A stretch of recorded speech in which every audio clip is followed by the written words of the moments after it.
Great breakdown as always, and just like that, Vico and Pink now looks like they've got a whole tunnel going for them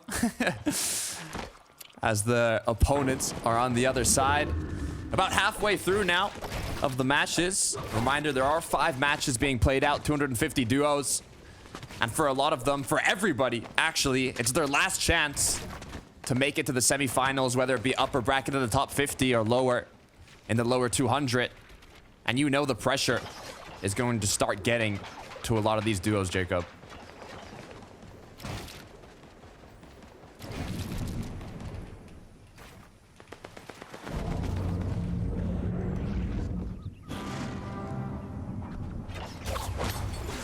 The way Peak and Vico have been playing recently, they can easily pick up a huge amount of points. It's not too far off, about 116 to 166. One well-placed game will definitely put them right back on top to kind of repeat for last week. Others might not have that same comfortability. You see the Flowberry rotate with the launch pad. This distance is absolutely needed so they can try to save as many of the resources and heals as possible. Taking a look here, it's Tace and Venno actually, who was put into an engagement. As Venno was forced into the 1 versus 2, but we know who Venno is. Not worried at all. As he was able to take down 2, 3 total for the duo, but it looks like once the reboot had to come through, was he able to come out on top? 124, 20 white, no. Goes down with just 1 shot left. Tayson and Venno out of the game. That's a huge elimination there for Tayson and Venno. They're still trying to find their stride. But I look at them as kind of like prime time players. When it comes to those set lobbies, it's almost a whole different beast, but you still have to be able to form. You still have to be able to make it there. Just like Sinid and Vanyak. Feel like they're the new kings of the high ground this season, even though it might be a little too early to tell. But they're the ones that I've consistently been able to find at the top of that mountain. See the split in materials between them both. In case you guys are just tuning in, wondering what that was, both of those players split their materials in half. They gather their respective others' materials, so that gives them a rather equal amount of mats to continue on in this game. Taking a look at now, Vanyak Sinid, who are getting shots taken at them. As Marius, though, beautiful rotate on the beach. 755 above Storm, 5 elims, playing as a solo, though. Makes it that much more difficult, but it could be a reminder of what we saw last game from Yanis, who had an incredible solo clutch. Whole end game basically played out as a solo. Yeah. Now Marius kind of has to do the same thing. We saw where his opponent got taken down early on in this game. 6 eliminations, 755 damage above the threshold. He's currently positioned in a good spot to pick up a lot of points as a solo, especially since there's less than 25 left alive. So every team that does go down, that's more placement points for your effort. So even if you don't take a big fight from here on out for the rest of the game, you could still skate by and gather as many points as possible. Vico Pink. Are they trying to do something here? Looking through the edits, so many players around them. It almost doesn't even look worth it here to start any aggression until the zone continues pulling. Just 10 seconds until it will close. And being in the dirt here, crouched up. Not even enough room to breathe. Kind of getting me a little scared of the situation, but looks like they're got a lot more builds to work with now as the zone's been moving. They want to get ahead quickly, stay in front of their opponents, and then they'll be able to look back. Yeah, there's only one team currently positioned on the front side of the zone along with them, so it's not going to be too difficult for them to find a spot that they are comfortable with. Paco and Marine, 1,000 above the threshold.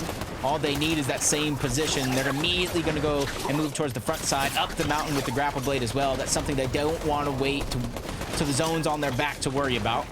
Easily make it from point A to point B. So many other teams making that same rotation, and I think they're making a great knowledgeable decision to not peek unless they have to. An easy snipe, which we've seen already through today's games, can end their run. Paco Marine, 1,000 above the Storm Surge threshold. In a good position here, almost centered in the zone. Meanwhile, Eddie and his duo partner have not pulled the zone. Opposite side ends up closing 9th zone here. Will they try and get ahead, or will they just stay and rotate later? They have a vision over almost the whole lobby here, so it should open up those opportunities to get those tags on the duos that are starting their engagements now for that Storm Surge. Zone begins to close. Marine building up. Looks like Paco, Marine are going to be the ones that want to hold on here, but be careful, as those Flowberry rotates are dangerous as the players pass by them in the sky. And it looks like just like that, Height has been overtaken. Yeah, by Monking and Griffin. We've already seen them close out one game due to that high ground. But a nice conscientious decision from Marine and Paco to give it up. They were running out of resources rather quickly. Even if they won the high ground, I feel like they would have had nothing left to hold on to it. As Monking and Griffin, different song and dance, they have the materials. You see them spreading out from the high ground to the low ground. Pink and Vico still smooth sailing, even changing layers with the Flowberry Fizz. They're going ahead to the front side of zone. Quick separation between the two, but they waste no time fighting their way back to one another. Materials running a bit low. 30 builds to work with.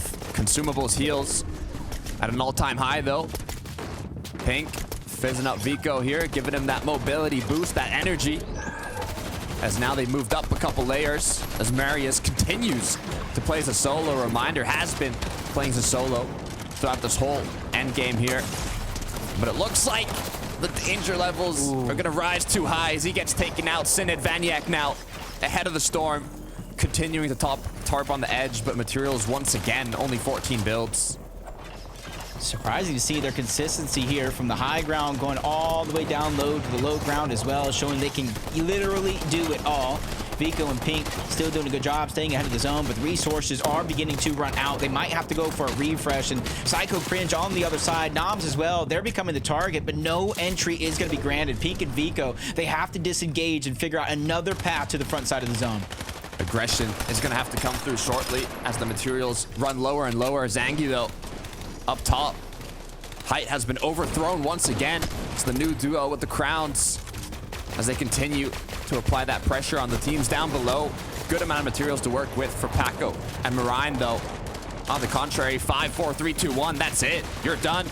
Your teammate better have some builds, because if not, you're going to need an impact frag, a refresh here.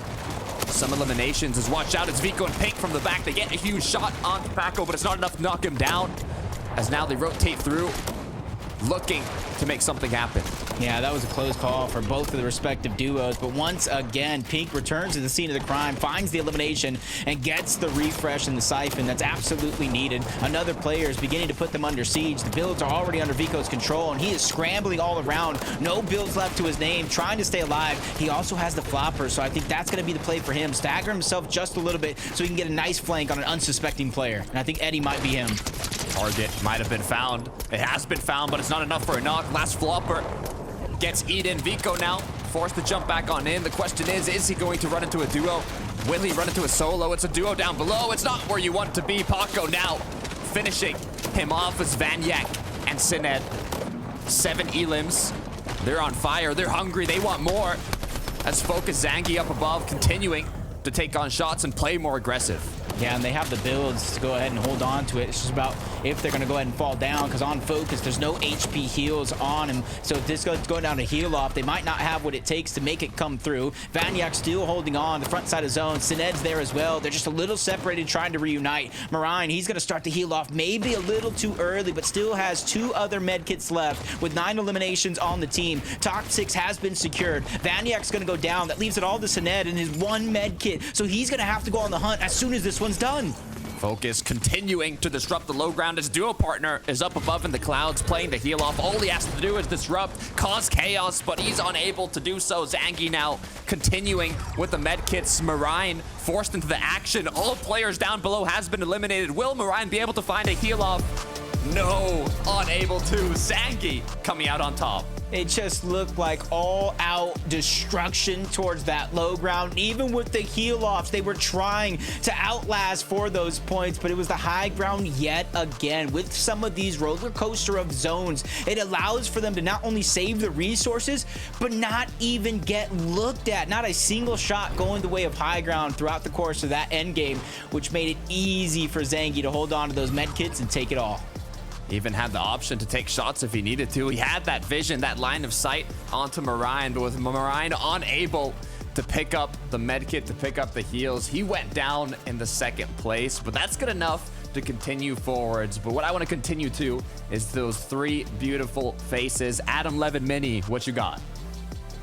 Oh, so much there. The beach battle build fest comes to an end there. I mean, that's what one of the things I kind of took away from that kind of that end game as well. Having to build out there, Mini, when there is nothing around you, but there's no cover essentially. You have to create your own by tarping like crazy. Amazing to see kind of how players adapt in that any given situation, how they kind of manage to style things out as well. Yeah, that's what Fortnite's all about. If you're not adaptable, you're not able to be at the top of your game. We saw that there. Just not able to have the resources there at the end for Vico, and it just shows that if you don't have those resources, you don't get those refreshes earlier on, you're not able to continue those tarps. It's not like there's a big building in the way. The beaches don't have the big buildings, but a really great win there from Fokus and Zangi all the way up on top. Really nicely taken high ground as well. Yeah, 100%. I think you look at how these guys have been able to hold on. Very, very cautious in making sure that the heal off was going to be possible, Zangi. And of course, it was definitely the right thing to do. And it all pays off towards the end. And they'll be ecstatic about that. A big, big win for them in their push for the semis.